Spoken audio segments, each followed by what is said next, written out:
Hi everyone, my name is Alex and this is my BSA and I'm at the side of the road because it ain't working. Let me show you more.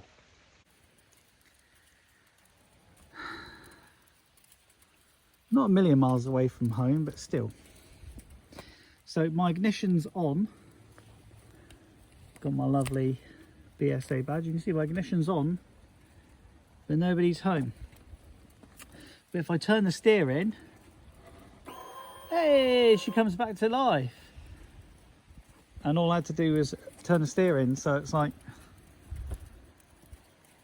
that sucks. Not really the best day for it, to be fair. I think my problem is here with the wiring loom. Oh, my bike's working. Hey, yay. But if I turn my steering, I lose my bike. The problem is I can't ride home in a straight line. So first want to start.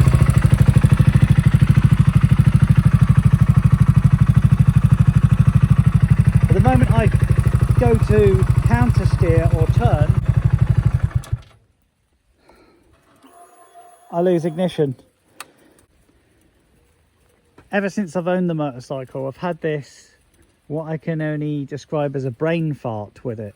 And what will happen is, as I'm counter steering, it just kind of loses ignition for a moment. It's like, I've forgotten what to do. Oh yes, I'm a motorcycle and I ride on. It never happened on acceleration or deceleration. It was always when I was holding the throttle steady and I'm riding along and I go to counter steer and it just goes, buh, buh, buh, buh, buh. And I'm like, well, that's a really rubbish fuel injection system. No, it's a loom issue. Wonderful. I think a lot of these problems with the BSAs are caused during their actual construction. I'm sure all these, in my brain, these are all quality components. Those XL rims are beautiful. Rotax engine, yeah, it's fine. Chassis from whoever, I forget at the moment. And then you go and build it badly. And that's what I get to deal with. What does my head in the most is that I bought right. I bought an 800-mile bike, which is 12 months old. It's had its first service. It's had its second service. It's had its major recall. Its 2024 recall. How is this even good? I feel a bit hard done by, really.